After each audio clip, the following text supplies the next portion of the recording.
بسم الله الرحمن الرحيم الحمد لله رب العالمين الصلاة والسلام على سيد الأنبياء والمرسلين اللهم علمنا ما ينفعنا وانفعنا بما تعلمنا وزدنا بفضلك علما وتعليما إنك على كل شيء قدير. So he said حدثنا محمد بن عثمان الوراق قال حدثنا وحجاج بن حمزة الرازي from Ray, somebody who's Razi is from Ray, وأبو يحيى محمد بن سعيد العطار قالوا حدثنا أبو أسامة عن وليد بن كثير عن محمد بن عباد بن جعفر عن عبد الله بن عمر عن أبيه قال سئل النبي صلى الله عليه وسلم عن الماء وما ينوبه من السباع والدواب فقال إذا كان الماء قلتين لم يحمل الخبث. Okay, so the whole issue of the qullatayn, we did this before, but I'm just reading this again. So again, we mentioned what is the manhaj, and this is specifically what that Sheikh, what was the book, Nu'mani was mentioning. He said, what is the manhaj of someone like Imam Malik?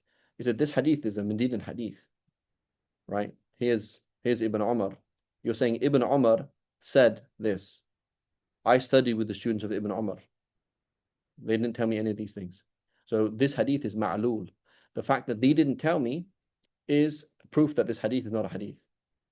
So we say, well, are they liars? Right? And in reality, Ibn Hibban makes this point in the beginning of Sahih Ibn Hibban. He said, people reject the Hanafis have a similar thing. They say, if the fact that if something's really important and should be known by everybody, the fact that it's not known by everybody is a proof that it's not real, right? They give the example of touching your private parts, a man touching his private parts. That's something, a man breaking his wudu by touching his private parts in a place and time when people don't usually have underwear is really important. So everybody should be aware of that. It should be like common knowledge.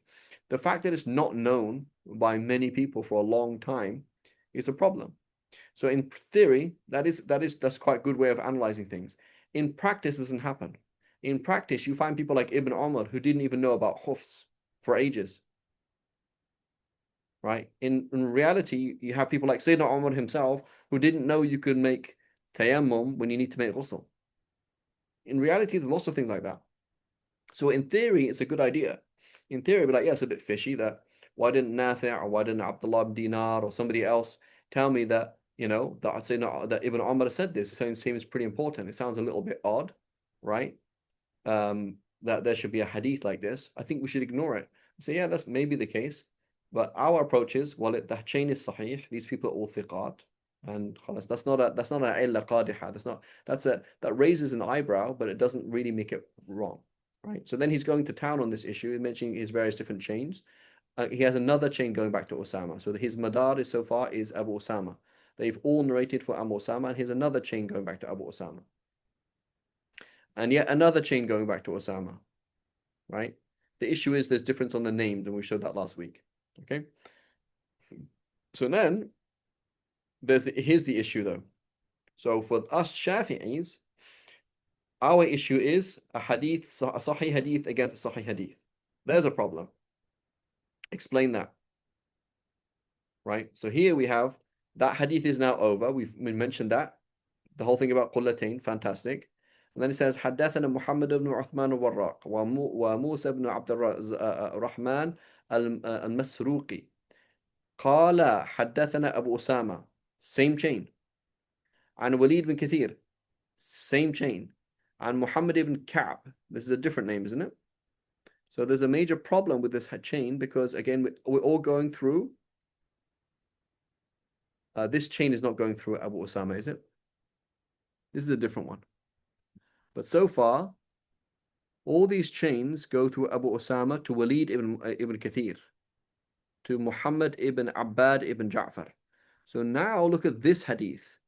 So this hadith here, he quotes with 3 different chains back to Abu Osama. All of these people are saying that Abu Osama narrates from Walid ibn Kathir, from Muhammad ibn Abbad ibn Ja'far, with different names, albeit, from Abdullah ibn Umar, from his father, that, quote, when water reaches 216 liters, it doesn't become filthy. Again, unless it becomes. And then notice this now. The same chain, Osama, Walid ibn Kathir, Muhammad ibn Ka'b, different name, actually, So there's a problem with this person's name here. And Ubaidullah ibn Abdullah, slightly different name here.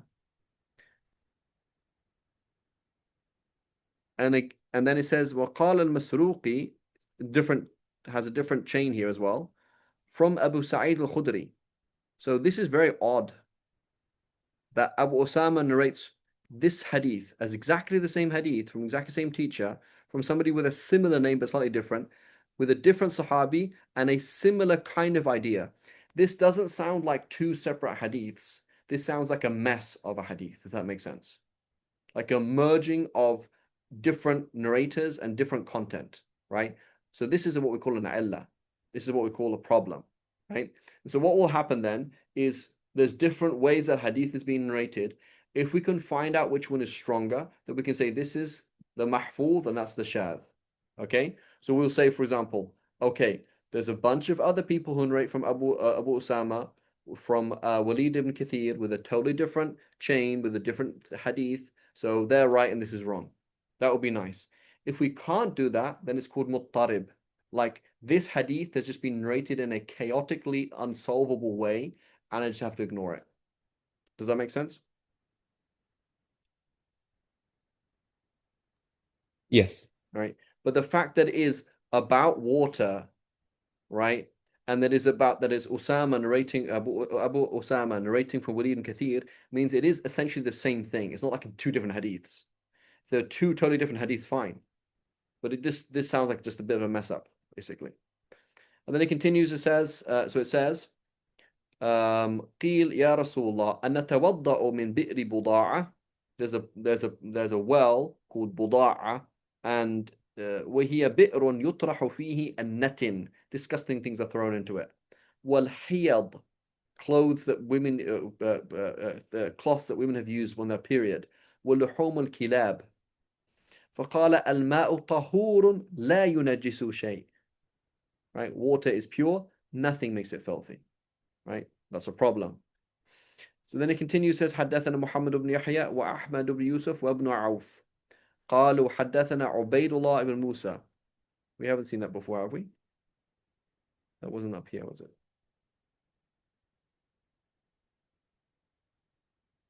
No, totally different chain. So this is a totally different chain. قال أخبرنا سفيان. So this Sufyan looks like Sufyan al-Thawri to me, wallahu a'lam, because he's narrating from Simak ibn Harb, who I believe is in Kufa, wallahu a'lam. So this is Sufyan al-Thawri, not Sufyan ibn Uyayna, right? And Simak ibn Harb and Ikrimah, the freed slave of Ibn Umar, Ibn Abbas, right? For many of you will be familiar, many of these great students of the Sahaba are freed slaves of the Tabi'een. Like Hassan al-Basri, his mother was a slave, Ikrimah is a freed slave, نافع as a freed slave, etc. عن ابن عباس قال انتهى النبي صلى الله عليه وسلم إلى بعض أزواجه وقد فضل من غسلها ومن وضوئها أو من وضوئها فأراد أن يتوضأ به فقالت يا رسول الله إني اغتسلت منه من جنابة فقال إن الماء لا ينجس. Right, so this is a totally different hadith. Right, this hadith is problematic, and does he comment on it? He doesn't really comment on it, but it is problematic. This hadith is something different, right? Now, this is the Maliki school, and this is how. So, how would the Shafis deal with things? We say the fact that there's that some people don't narrate it from Ibn Umar, the previous hadith don't mention it from Ibn Umar. That's not a problem. The issue is we have a conflict here. Water does not become filthy. Period. Full stop. In an absolute sense, right? And here it says water does not become filthy unless it reaches unless it's less than the qullatayn. So we have two approaches here, right? One is to say water in general, to do takhsis. So say water, i.e., all water doesn't become general, doesn't become filthy. And this one says all water does not become filthy unless it's less than qullatayn. So we say this is khas and this is am, and that and al khas yuqaddam al am, right? Simple as that. One's more specific, and so the more specific is given precedence over the general. Or we can say there's a genuine conflict. This hadith is odd. There's a problem with it. There's some issues with it. and we're going to go with this hadith. And this is the ikhtiyar of certain Shafis, like Imam Ghazali, like Al-Baydawi, not sure which Baydawi it was though, and other scholars of the Shafi school, that they say water only becomes filthy through change. That's the Maliki school, right? But notice we might agree with the Malikis as Shafi'is, but not in the same way. Okay? So that's very important to understand. So when somebody does comparative fiqh today, what they don't do is set out their framework. What does that mean, set out their framework? They don't say, I'm Shafi'i. They don't say, I'm Hanafi. They don't do that. They say, no, be open-minded. But that means you have no approach. Being open-minded is equivalent to being chaotic. That's what it means, right? So Yusuf's doing his master's and he has to talk about, you're going to have to say the framework, right? The framework with which you assess something. That's what you do, right? And you're doing your master's thesis. And he said, no, I want to be more open-minded. To be open-minded, I decided not to have a research method, right? And they're like, wow, we're not going to award you a master's, like it doesn't make any sense. It's just silly. So that's where we are today. It's just silly, right? Everybody was followed a madhab, meaning, so, when you say madhab, that means basically three things. It means Yusuf is Shafi'i, meaning this is the default madhab that he worships Allah through, okay, as a muqallid. You say Farid is Shafi'i, meaning that's the default madhab that he researches in order to give an answer. Ibn Mundhir is Shafi'i, meaning that is the process, that's the ijtihad system that he uses, right? So it means different things, but it's still meaningful. But if somebody is none of them, you don't have a default madhab that you refer to. You don't have a default research method in terms of someone like myself who say, is it halal? I will check the Shafi'i school and come up with an answer. That's the default thing I'm going to do. And when you're thinking independently, you don't have a framework that you work in, then you're just nothing. So somebody says the Maliki school is stronger here. You're saying it's stronger because of the Maliki usul, or you're trying to say following the Shafi school, the Maliki answer is correct. There's a big difference. So Ibn Mundhir might agree with the Malikis, right? Ibn Mundhir might agree with the Hanbalis, but he's not Hanbali. There's a difference, right? Imam Nawawi might agree with the Malikis, might agree with the Hanbalis, might agree with the Hanafis, but he's not Hanafi. Because the way that Imam Nawawi works is a Shafi'i, right? As a Hanafi, you might agree with the Shafi'is. That's fine. But you're doing it in a Hanafi way. It's a totally different system, right? So we are going to say two Sahih hadiths. We either say Am and Khas and put them together, or we can't put them together. We're going to say one gives precedence to the other. This is asah, this is stronger. And so we're going to say water does not become filthy unless it changes. But there's a number of Sahih proofs against that in reality. But it is an ikhtiyar of certain Shafis, and it is followable position in the Shafi school that yes, you can water as long as it doesn't change, it's pure. And that is the Maliki school. So it says حدثنا أحمد بن يوسف قال حدثنا عبد الرزاق الصنعاني قال أخبرنا الثوري بهذا الإسناد. So here we go. So how are they the same chain though? Which names are found in both chains?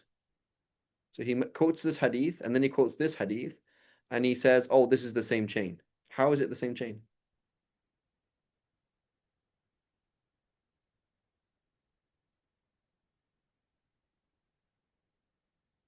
Where do the two chains merge? Is it Sufyan al-Thawri? Aha, there we go, right? So I was guessing that this was Sufyan because of Simak ibn Harb is Kufi, right? And then here he's like, yeah.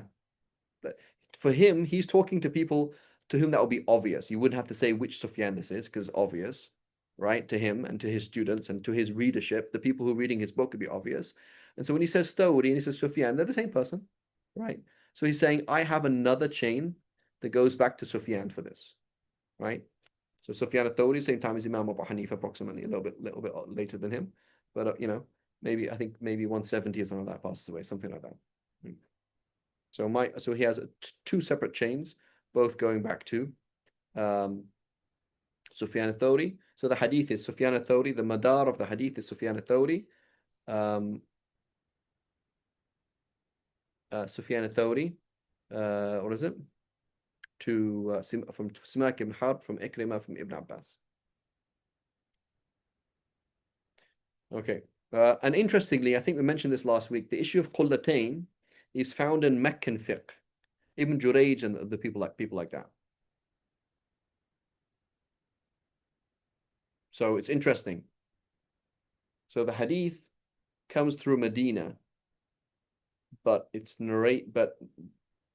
the people who are adopting it, maybe not even based on the hadith, are in Mecca.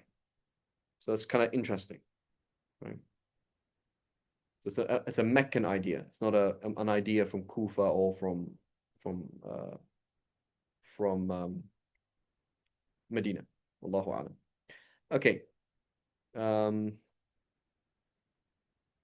So the same idea here: water doesn't become filthy, etc. Okay. And then he goes and continues. It says, حدثنا محمد بن يحيى وأبو جعفر الدارمي قال حدثنا روح بن عبادة قال حدثنا مالك. Right. So how many people between our author and Malik? One, two people. Right. So he's going back. So Malik passes away in 171. Is that too early? I think it's 171. Right. So what's happening, okay, is there's a lot of people narrating from Malik. So he has a lot of choices. Okay, a lot of choices. That's why the authors of the 6 books, they'll be narrating from different people from Malik. Okay.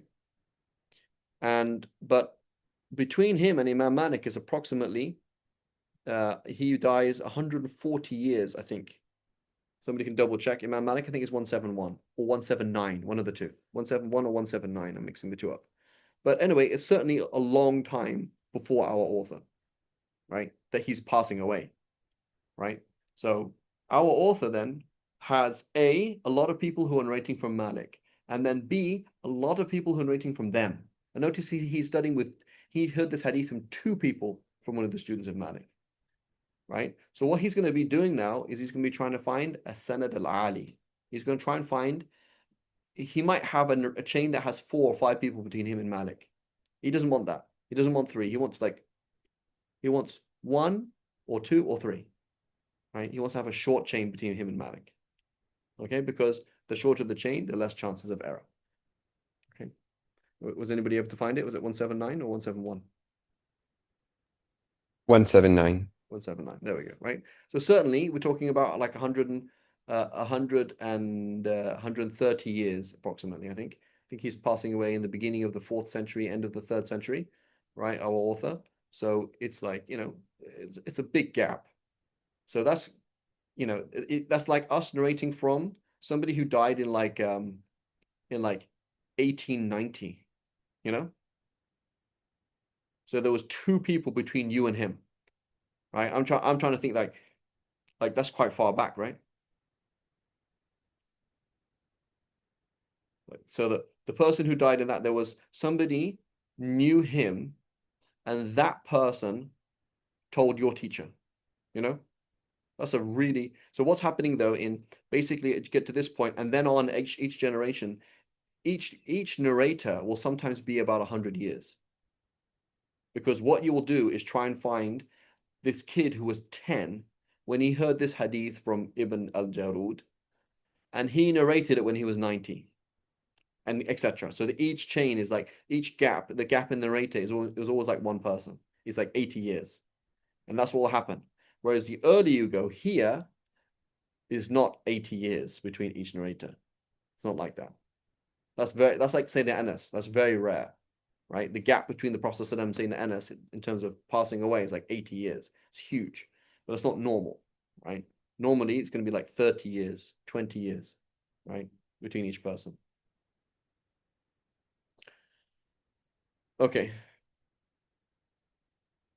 So, أن رسول الله صلى الله عليه وسلم قال إذا شرب الكلب في إناء أحدكم فليغسله 7 مرات.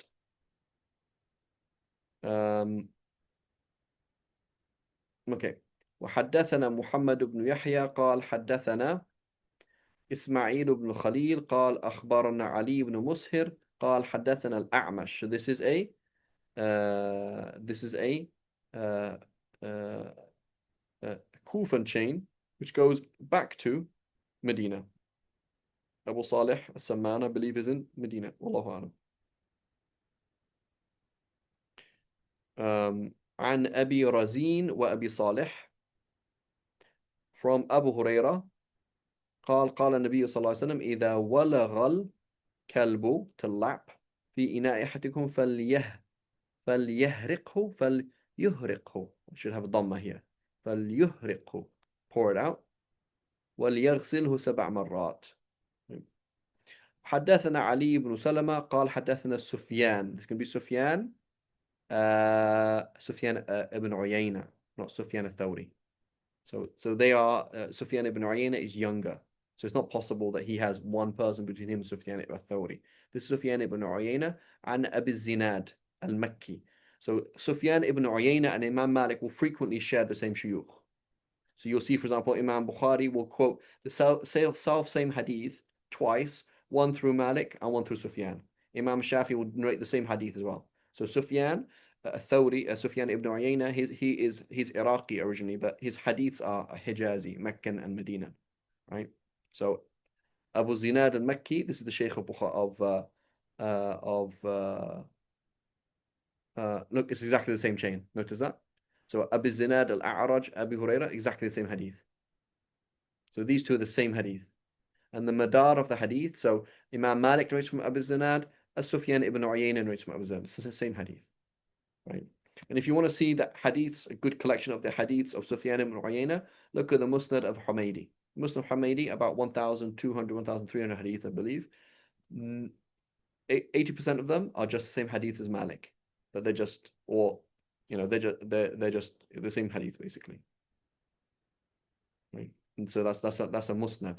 Some of them are Iraqi, but most of them are Hijazi hadiths. You see exactly the same chains, right? So somebody who wants to be a muhaddith proper, it's a good idea to study the Muwatta and the Musnad Humaydi and start there, because now you start with a small picture. Like I've studied Hijazi hadiths, and then go to Iraqi hadiths and look at the hadiths of Al-A'mash, the hadiths of Thawri, the hadiths of Shu'bah, etc. Hadiths of Hammad ibn Salama, hadiths of Hammad ibn Zayd, right? And focus on those, right? Right. Whereas studying like this, these hadiths are organized for fiqh, so it's not so useful, right? It's like jumping into chemistry before you know the periodic table. No, you don't really know what's going on in the periodic table. وَلْيَغْسِلْهُ 7 مرات, same hadith basically, right? And that was that one here. قال أيوب السختياني عن ابن سيرين عن ابن هريرة عن النبي أولهن أو إحداهن بالتراب. So this is an added thing here, right? And I'm not sure where this chain comes in. It doesn't mention a chain here.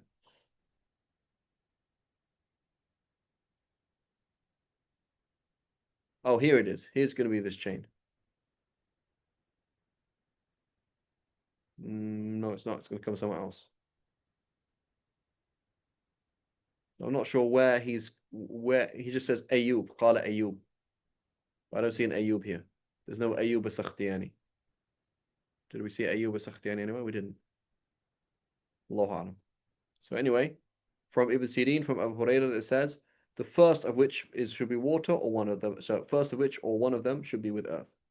حدثنا محمد بن يحيى قال حدثنا وهب بن جرير قال حدثنا شعبة بن حجاج عن أبي التياح عن مطرف عن عبد الله بن مغفل. So totally different hadith.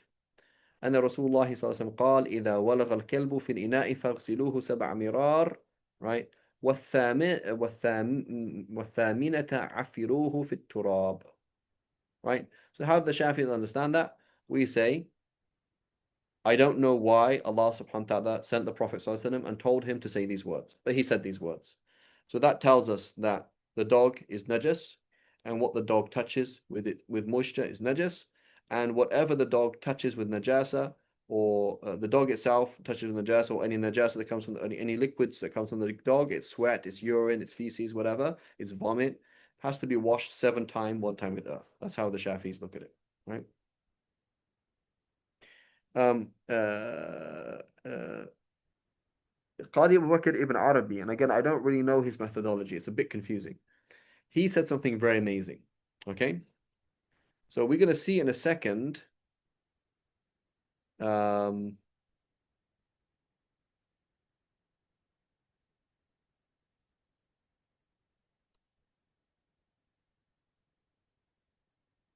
this hadith here. So we're going to see this hadith in a second. So what's going to happen is there's going to be this hadith where a cat, which is similar to a dog in that it often eats najasa, right? It's going to come and lick from a bowl. So the default, as you would imagine, it would be najas, right? So the Prophet says, no, don't worry about it. Why? إنها من الطوافين عليكم الطوافات. It's like those maids and servants that come in and out, right? So what's the tashbih? Al-Qadi Abu Bakr al-Arabi, he says, like with a slave, like if a woman owns a man, it's kind of awkward if she keeps having to wear her hijab in front of him, right? So it's okay. They don't have to wear. She doesn't have to wear hijab in front of him. It's okay, because it would be really awkward, right? It's a recurrent need that he needs to interact. Did you get the groceries? No. How much did you buy it for? Yes. This, that, whatever it was. It's kind of difficult. So he's saying it's this difficulty, right? Cats are around you all the time. Oh, okay. And so Qadi Abu Bakr ibn Arabi, he says something really interesting. He said, this dog cannot be the dog that we're allowed to buy. So you are out in your farm and you have three sheepdogs, right? Out on your farm somewhere. This dog, the Prophet ﷺ said about the cat, which comes and goes, and you need it around to eat. You have grain, and you need to have cats to eat them. That eat the rats that would eat the grain, etc. They're useful. This dog is like that. So the dogs, you have them all the time. You go hunting with them. So the hunting dog, the guard dog, the sheep dog, this cannot be this kind of dog. What it must be is there's two types of dogs. Dogs you're allowed to acquire, and whether you can buy them or not per se is something else, but you can allow to acquire and keep, and dogs you are not allowed to acquire and keep. The dogs you are allowed to acquire and keep, it doesn't matter. It's overlooked. They are like, as this hadith is going to mention about the cat, it's like, okay, it's a thing that comes and goes, bro. It's like it's normal, right? The cat, because the cat is not considered filthy because it comes and goes all the time. You're dealing with the sheepdog every day.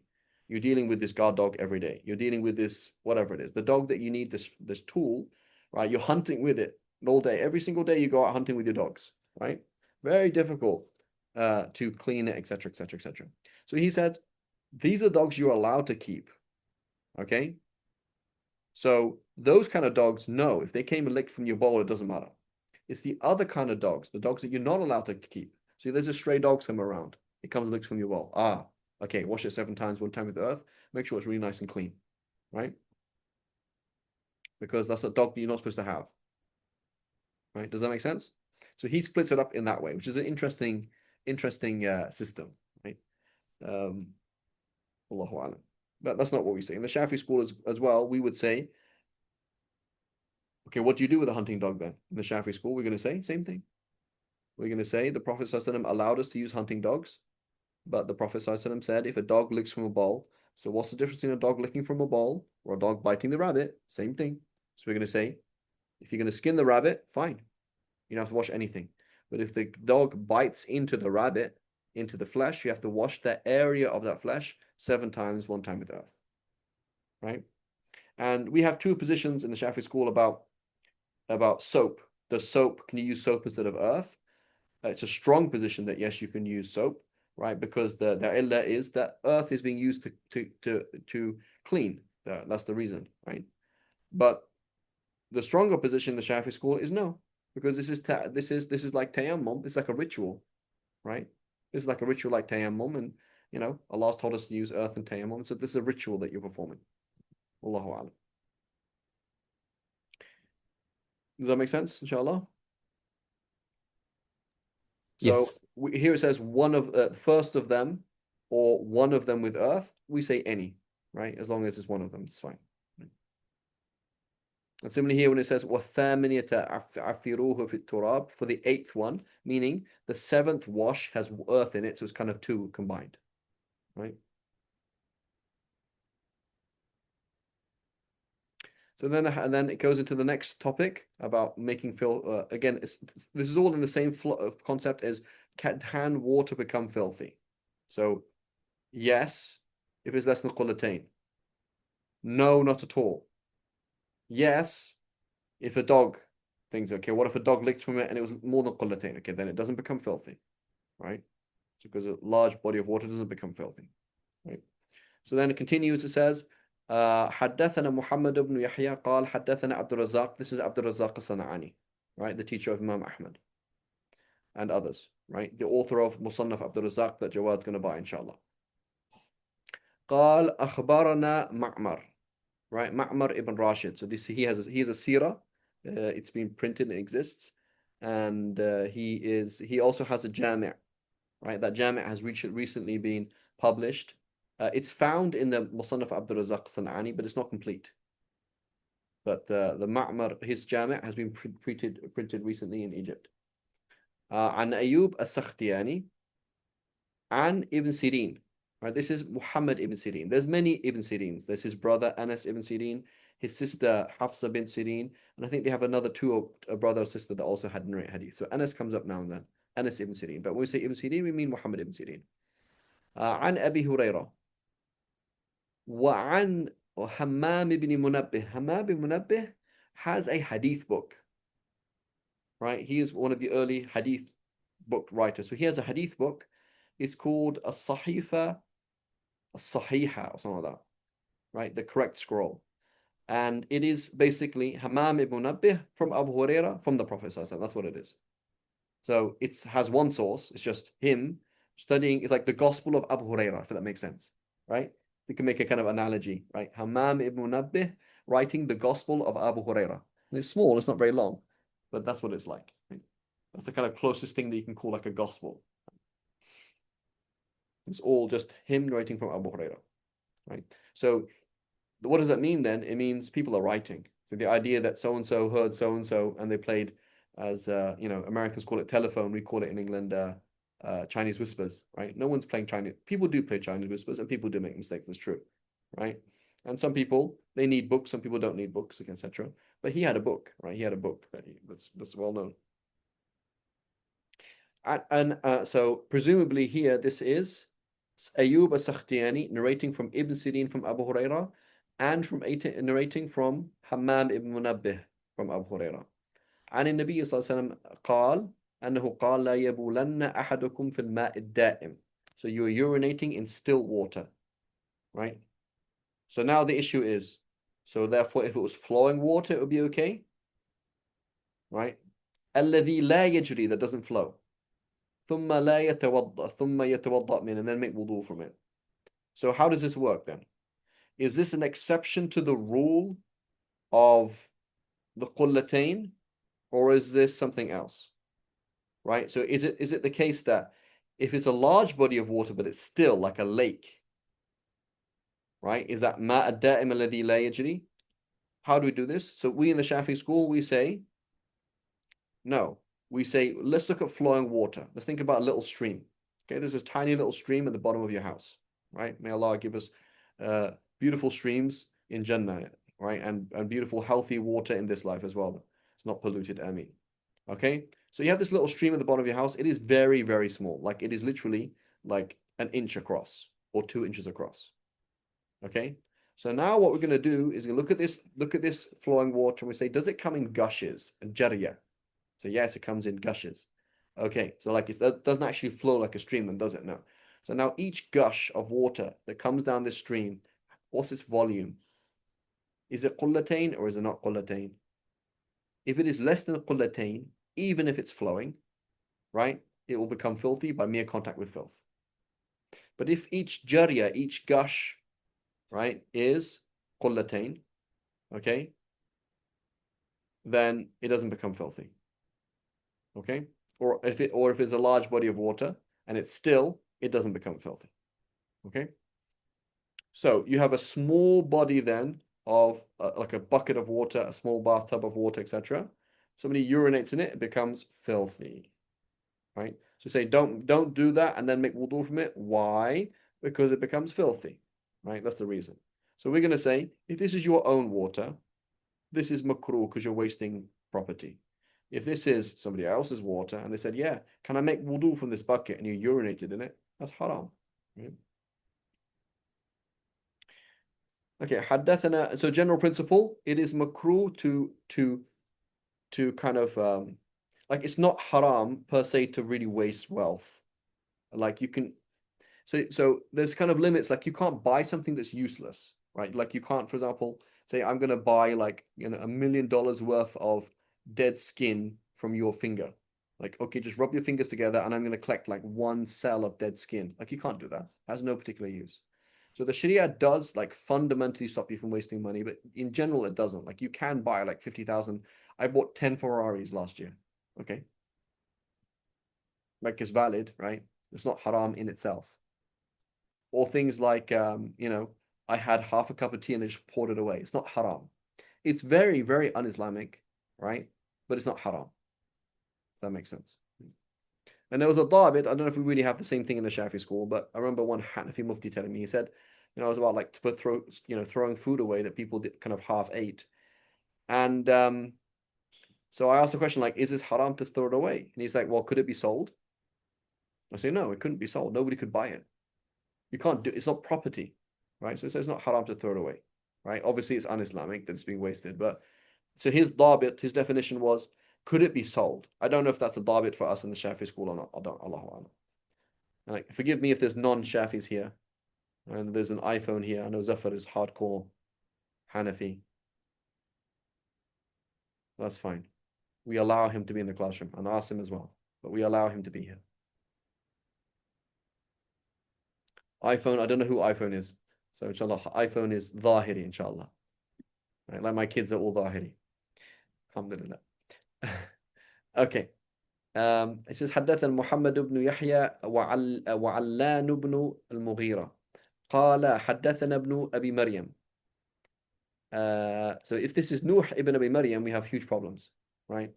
I don't know who this is. So here this is 45 here. It can't be, no, because it says here Qaf. This cannot be Nuh ibn Abi Maryam. It has to be somebody else. Because it says 45. 45 is Qaf. So where's that, Yusuf? Qaf. Where are we going to find this hadith? The Khaf is for Bukhari. Good. And the Qaf is for Was it Ibn Majah? Ibn Majah, correct? Yeah. So anyway, so it's not going to be Nuh ibn Maryam. And it says here, and it says it calls it Sa'id ibn Maryam somewhere. Here, Sa'id ibn Abi Maryam. Yeah.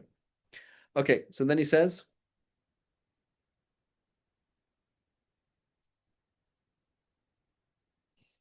قال حدثنا محمد بن جعفر وسليمان بن بلال قال حدثنا عتبة وهو عتبة بن مسلم عن عبيد بن حنين عن أبي هريرة right عن رسول الله صلى الله عليه وسلم إذا وقع الذباب في شراب أحدكم فليغمسه كله ثم يطرحه فإن في أحد جناحيه سما وفي الآخر شفاء. Excuse me. So here is the issue of عموم البلوى or الحاجة تنزل منزل الضرورة, right? So Allah subhanahu wa ta'ala is asking me to drink pure water and to use pure water to purify myself. How easy is it for me to stop a fly flying into water and dying? It's very difficult. Okay, but is it impossible? No. So in principle, if you follow so the principle is فَمَنِ اضْطُرَّ غَيْرَ بَاغٍ وَلَا عَادٍ فَلَا إِثْمَ عَلَيْهِ. Whoever is forced, not going فَلَا غَيْرَ بَاغٍ, he doesn't want to do the haram, nor does he go over the limits of the haram, فَلَا إِثْمَ عَلَيْهِ, he's fine.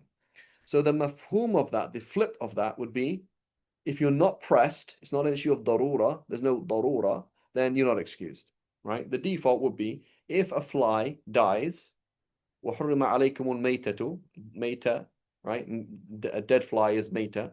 The default is a dead fly is najas, and the dead fly goes into water, and so if it's a small body of water, it becomes filthy. That's the default.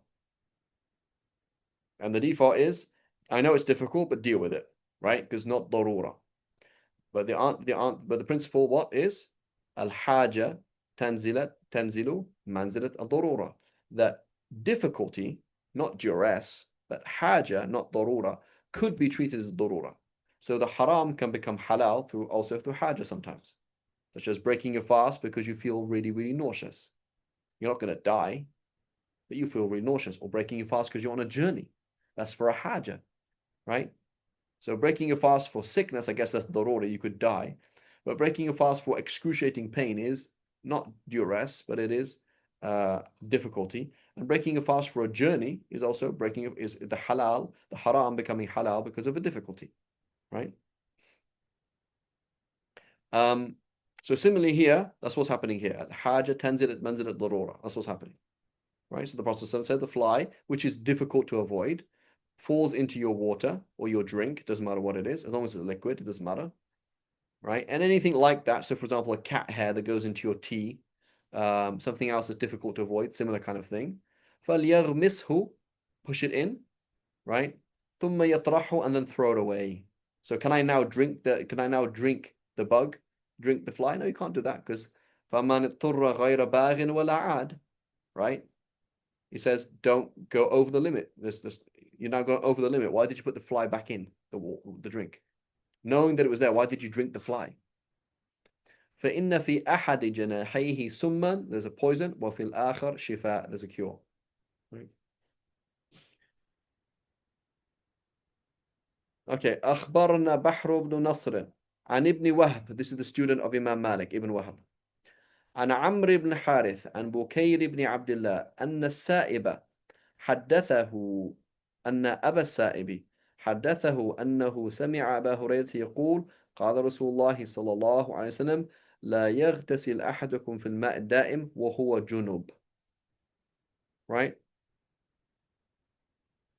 فقال كيف يفعل يا رسول الله قال يتناوله تناولا, you take it bit by bit. So this is the issue of al-ightiraf. So you're in janaba and you're dealing with a small body of water. Okay, this is half a tub of, or a small bathtub, or a British bathtub, not an American jacuzzi. Okay, and it is a small body of water. You now step into it and you intend ghusl, and then you step out. The janaba has been removed from your feet, and that's about it. So what you could do is not get out and submerge yourself in it, right? As long as your body doesn't come off it, but it's a bit problematic. So what did the Prophet say? He said, don't do that. It's a small body of water. Okay? Don't do that. So what should you do then? Right? Well, they said, yeah, what should we do? Say, يَتَنَاوَلُهُ تَنَاوُلًا, you scoop from it. Right? You should scoop from it. So you get a little jug and you scoop from there. Right? You have a big bucket of water, and you have a small bucket of water, and you scoop from that, and you make also like that. So now the water coming over you does not become used. But if you touched it and you took your hand out with the intention of ghusl, it would all become used. Okay? That's the whole idea here. حدثنا ابن مقرئ حدثنا ومحمود بن آدم قال حدثنا سفيان. Which Sufyan is this? Given that there's just one level of one generation between the author and this Sufyan. Is this Sufyan al-Thawri or is this Sufyan ibn Uyayna? Ibn Uyayna. Ibn Uyayna, thank you. And is Zuhri, right? Just like Imam Malik will narrate from Zuhri, Sufyan ibn Uyayna will narrate from Zuhri. And Urwa ibn Zubayr, the nephew of Aisha. And Aisha قالت كان رسول الله صلى الله عليه وسلم يغتسل بالقدح, right, with a big mug. وكنت أغتسل أنا وهو من إناء واحد. We used to use one container to scoop from. زاد محمود, in Mahmud's version, he says وهو الفرق. So he's saying this is a term that we use today, is faraq, which is a big kind of a big mug, a big kind of like, I guess, a soup mug or something like that. حدثنا محمد بن يحيى قال حدثنا محمد بن عبيد قال حدثنا عبيد الله. So this is Ubaid Allah,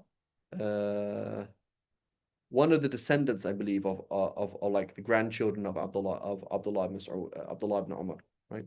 Who's narrating from Nafi', the freed slave of Ibn Umar, from Ibn Umar. قال كان الرجال والنساء يتوضعون على عهد رسول الله صلى الله عليه وسلم من إناء واحد جميعا. So the zahir of this hadith is that you would go to the masjid and there was a big body of water outside the masjid, and men and women are both making wudu there together, right? So number one, is that actually impossible? Like, is that impossible to conceive of?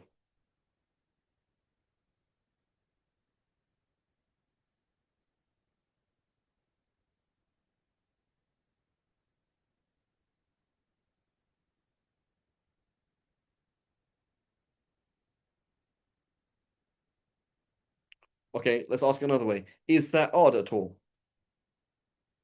There's imagine there's a big like trough of water, a big like bucket, like a open, huge kind of like thing of water, and you see men and women both making wudu from it. Why would that? Why would that? Is that odd to you? Yes, Why? it would be difficult for the woman to keep their awrah covered when making wudu. Okay, so which part of the aura? The arms and potentially the hair and feet. Okay, so uh, uh, so uh, yeah, I'm going to be careful here. Um, in principle, it's problematic like that. So Ibn Hajar, he says, Ibn Hajar explains this as the hadith is in Bukhari, and he says, "Oh, what was happening was this was before the verse of hijab was revealed. There we go. Like before the verse of hijab was revealed, it's just normal. Okay.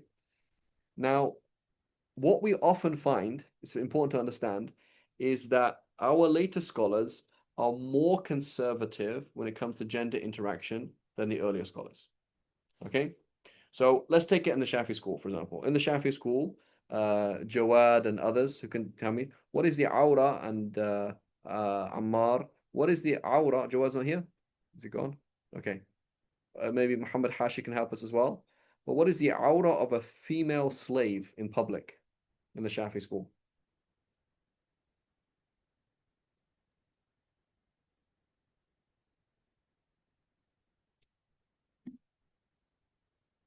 Navel to knees. That is the other madhahib. In the Shafi school, it is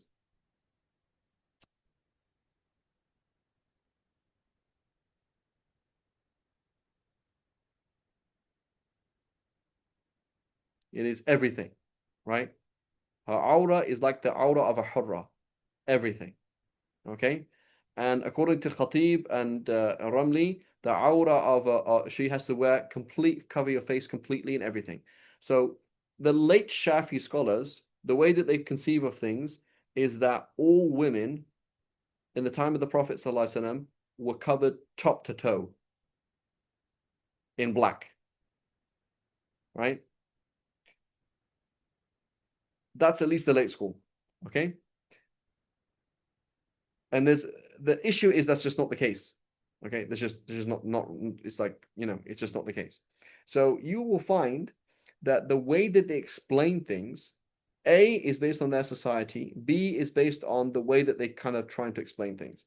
It's not super realistic all the time, right? I'm not trying to put them down, but it's not super realistic all the time. So here you'll find things like this. Ibn Hajar, it will explain. He says this was before the hijab because in his mind it's impossible, right, that this should happen when there's a hijab, right?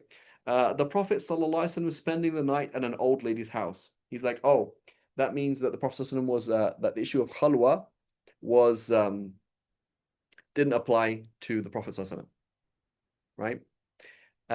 There's many issues.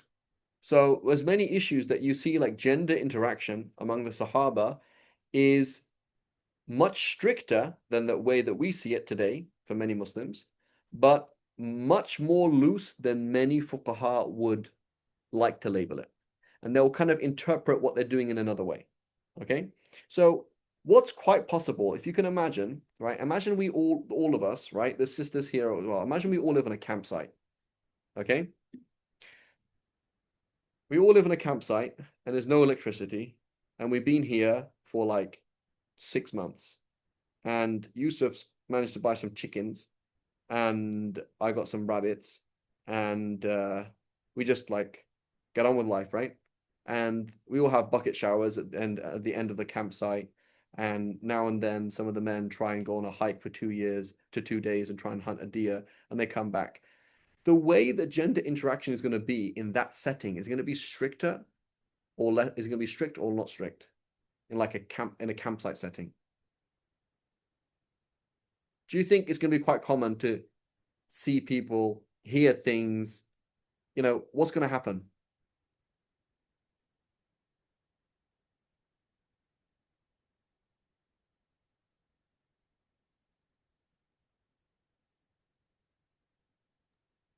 It'll probably be more common. More common, right? We're just going to have to kind of get on with life, right? And be like, yeah, there's sister so and so, right? So, um, there's so and so, just like look away, whatever. It's like, yeah, she had to go there. It's like, so it's quite, this is how they used to live life. They're kind of semi-nomadic people. So did men and women socialize? Did Sahaba and, men and women of Sahaba, did they socialize during the time of the Prophet? No. Did you walk past a sister, go to the masjid, have a joke with her? No. So it isn't as chill as we see things, particularly in North America. It's not as chill as that, right? But at the same time, it is not as textbook as we read in the textbooks. Does that make sense?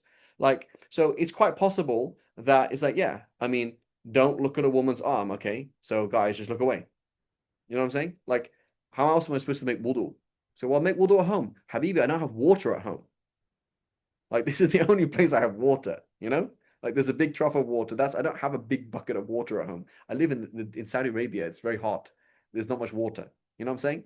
So, so if you look, for example, and like people who go to like Mauritania, there's lots of things they describe. It just seems like very chill. And because like you're living in the desert, you have to be chill. You can't be like that. So there is two things I've observed, and these are just observations, they're not rules, is that when people go to cities, they become corrupt and the rules are tighten up a lot. Okay? And then so what you'll find is in the cities, people are more strict about rules in general, and the fuqaha are more strict in the cities about gender interactions than they are elsewhere. That's number one. Number two, also with fasad zaman, as we go down in history, each generation gets worse. So you see that people become more and more strict. It is something you observe, right? It's something that you'll observe that the fatwa gets more strict, right? And perhaps it's responding to city life and perhaps responding to fasad zaman and fasad akhlaq, that people have bad akhlaq, etc. So is it possible that they just looked away? It's possible. Why not? Like, yes, there was such a thing as there's some people wearing niqab and they were like, hey guys, just turn away. Please look the other way. Right? Notice how during the time of the Prophet, men and women prayed together. And then Aisha radiallahu anha, she said, oh, if the Prophet saw what women did today, he would stop them. Right? Notice how there was that change.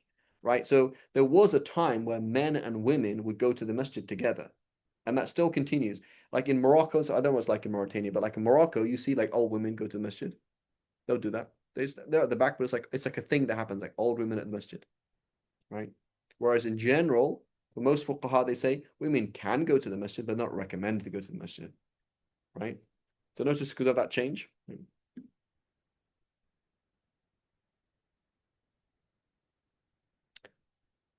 So it's not a hard and fast rule. It's just something I've observed.